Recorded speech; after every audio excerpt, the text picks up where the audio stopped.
De tout temps, des hommes et des femmes ont suivi leur cœur, leurs idées, et ont eu le courage de vivre la vie qui les inspire.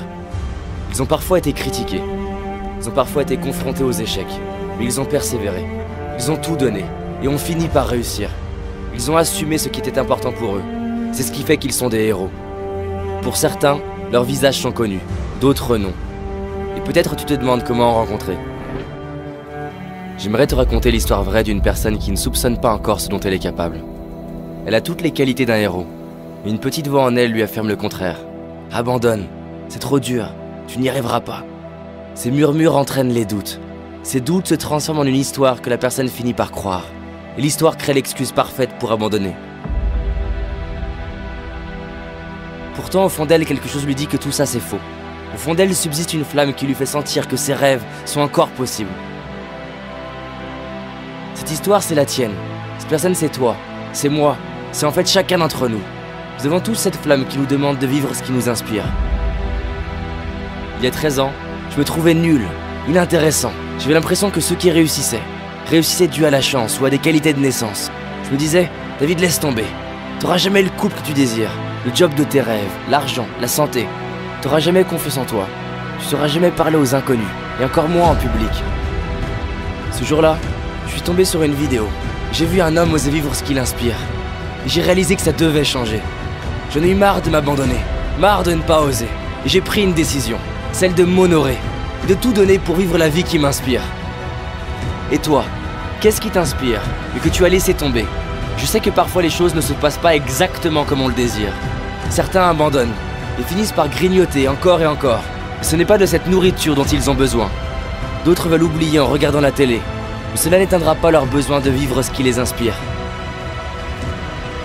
Peut-être que tu te dis, oui mais je suis fatigué, j'ai déjà essayé, j'en suis pas capable. C'est des conneries ça. C'est des conneries que la peur te murmure, et tu oses le croire. Combien de temps encore vas-tu laisser de la place à cette voix qui te limite? De quelle catégorie fais-tu partie? De ceux qui baissent les bras sous prétexte que c'est dur? Ou de ceux qui écoutent une autre petite voix, plus discrète? Cette deuxième voix qui nous murmure, tu peux y arriver, donne tout, tu seras fier de toi. Je sais qu'il existe une partie de toi qui sent qu'elle peut accomplir plus, être plus, donner plus. Tu sais, il existe deux catégories de personnes. Ceux qui pensent que réussir est une question de chance, de prédisposition. Et ceux qui savent que réussir, c'est continuer malgré l'adversité et les difficultés. Un bébé tombe en moyenne 2000 fois avant de savoir marcher. Et il finit par y arriver, simplement parce qu'il se relève et continue encore et encore. Si tu n'as pas la vie que tu veux, il ne s'agit pas de s'en vouloir.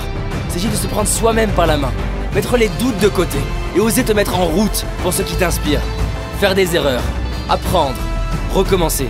C'est fini de laisser la peur dicter ta vie. Fini de se critiquer, fini de se plaindre, fini de croire que tu n'es pas capable. Tu es capable, tu as du potentiel, des talents qui ne demandent qu'à être révélés. Ce ne sont jamais les événements de notre vie qui déterminent notre vie, mais ce qu'on en fait. J'entends trop souvent dans mes séminaires, mais c'est dur, j'ai déjà essayé, ça marche pas. Oui, c'est dur, mais c'est dur aussi de ne pas aimer sa vie. C'est dur de ne pas être fier de soi. C'est dur de s'abandonner. Pourquoi certaines personnes attendent une maladie, une séparation, un événement douloureux pour commencer à miser sur eux-mêmes, pour décider de tout donner? Imagine cette version de toi en train de vivre ce qui est important pour toi. Pas le rêve d'Hollywood avec la voiture, on s'en fout de ça. Le rêve de la petite fille, du petit garçon en toi. À toi maintenant, de la transformer en réalité, en agissant.